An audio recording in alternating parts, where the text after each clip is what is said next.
All right, it was Mike and Jen. So we had to pause for a second. What we had to do is level out the ground, take the hive apart, level out the ground, because we had it tilted up when we did our honey extraction last time. So now what we're doing is we're going inside and looking for our queen. I wanted to film this part for you guys so you can see, get an idea of, what this looks like inside, because it looks a whole lot different from the inside than the outside. And what we have here is that these combs here are the brood combs, and you can see they're laying. I thought that this one right here is a queen cell, I'm thinking, but I could be wrong. Anyway, and we are looking for our queen, so we're a little bit concerned to see the brood cells here, and then you see the capped honey cells along the top. And I think these caps kind of broke open when we pulled it apart because it's so packed in there right now. So you can get a shot of this in here, Jen. Inside the comb, you can see how many bees there are actually in a hive. It's amazing how the number of bees. I would guess, I don't know, I'm thinking like there might be 50,000 in this hive. And I'm trying to do this without squishing them. You can see some of the drone bees. You see them, they have the yellow. Like, looks like little half kernels of corn on them. See, there's a lot of brood in there, Jen. This is all brood. See the dark brown? The bees are busy working on them. Doing good, doing their job. This one's full of brood. You see the little yellow ones here? The ones with the little yellow pockets of yellow on each side of them. That's the pollen. So that's the bees coming back and bringing the pollen back to the hive. So this all looks very active and very good at first glance. It's just really important that we locate that queen.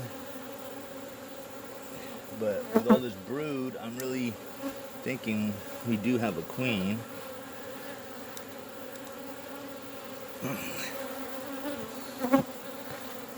Quite a bit of brood.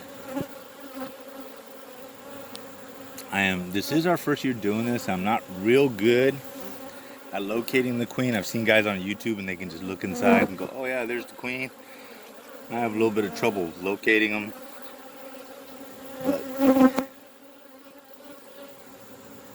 yeah, see, I think that's the drone ones right there, Jen, that are heaped up there because they got lots of little cells in them.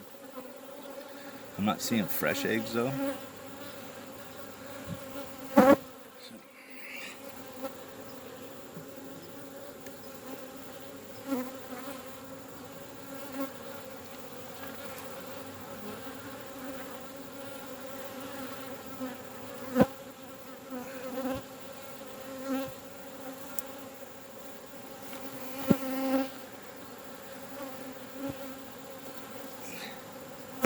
This one was really light. This one was light. It was weird. Lots of brood.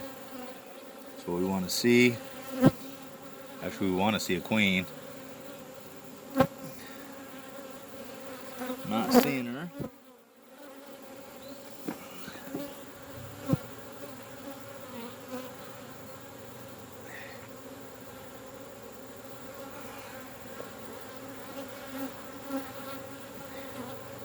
Oh, there's a rock under there, Jen.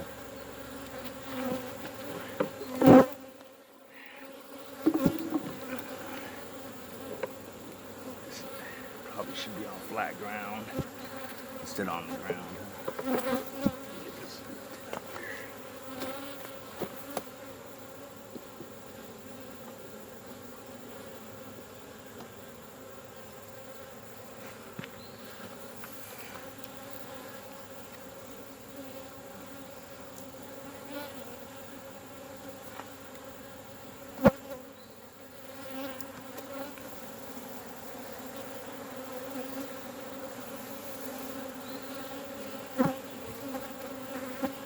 It's weird that comb.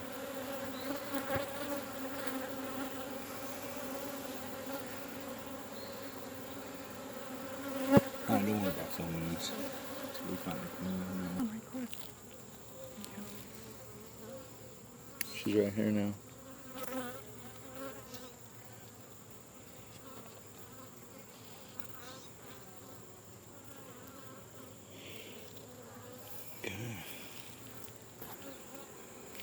So anyway, we did the brood box in the bottom there. We were not successful finding the queen. So we moved up to this second box, and now we're looking through there. We've gone through 1, 2, 3, 4, about 5 frames. Just the trials and tribulations of first-year beekeepers, I guess. We don't really know what we're doing, so we're giving her a shot. Anyway, we are still looking for a queen. We did find one that we thought was a queen. We weren't sure. I was able to pick her up, and I put her back down in the brood box, in the entrance to the brood box, and she went right in. The bees seemed to accept her, so I'm not sure. Anyway, so that's kind of where we're at. So now we're just going to take these, open the rest of these up. This is that extra honey soup we put in. You can see all of that honey that's built up. This thing's only been in there a week.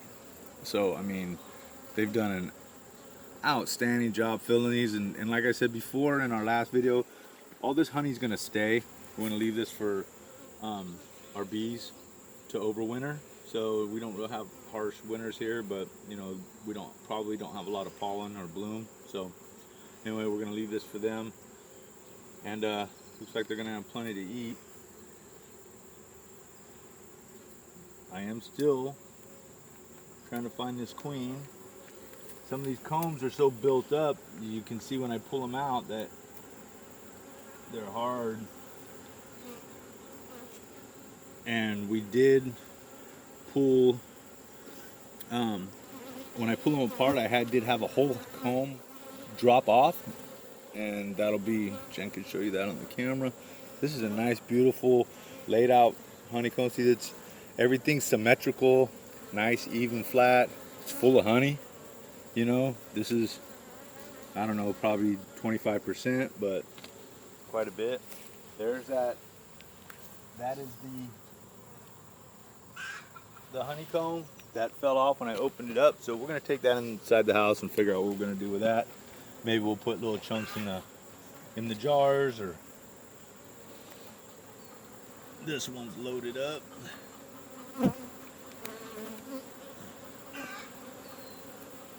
And these two are stuck together, and I really don't know what happens when that goes, but here it is. Look at that, Jen, look at it, they just fell apart. Look at that, just loaded up. And I'm not sure if we shouldn't try to, I don't know what we should do since we're leaving this for them, but that is a lot of honey. And you can see it broke open there. I mean, it's just an extraordinary amount of honey for, you know, a week.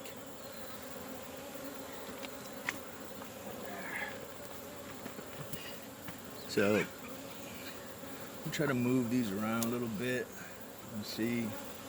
So I'm not seeing any queen activity.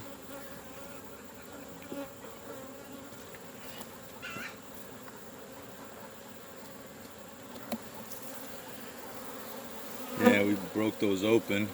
I don't know what they're gonna do with them. It's weird because I don't understand why some of them are just made like this. I think they might have extra room, and then when they're packed together tight, they make them nice and symmetrical. Maybe that's the deal. I need to do a better job making sure that the combs are all tight up against each other when I put them back in.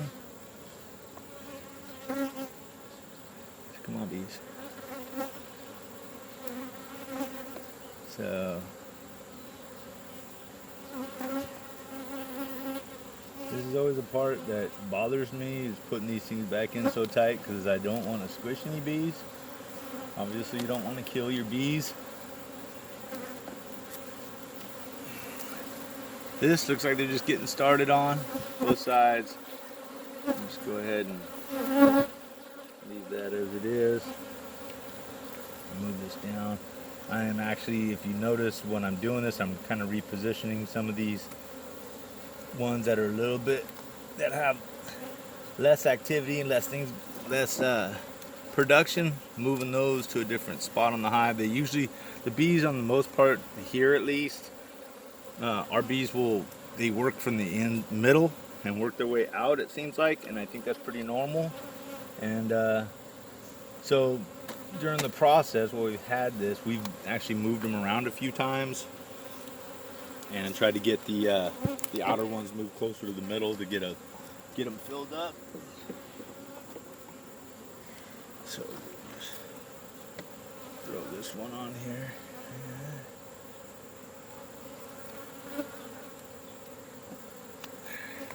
And then this one that's just loaded, and it's just loaded up with honey. I'm just gonna get that one back in there, and hopefully we don't cause too much damage to it. Try to get it buttoned up there tight. And then today what we're gonna do, what we didn't do before, is we're gonna get our queen excluder. We're gonna place it on top. And what this does, for the people that don't know, it just keeps the regular worker bees can get through here. They fit right through there, and then but the queen is too big, so she won't be able to fit. So it keeps her from moving up, because we're not wanting her to move up here.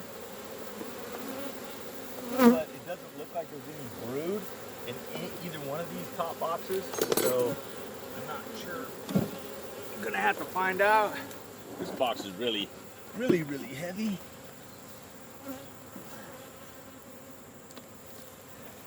This is our free flow box.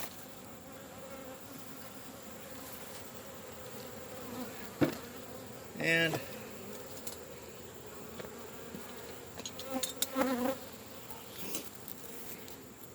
that's it for now. I'm gonna go ahead and open up these free flow hives, just take a look and see what we got going on. And other than that, we'll call this a day and get back in there to those grandbabies that are waiting in there for us to play with them for the rest of the day. All right?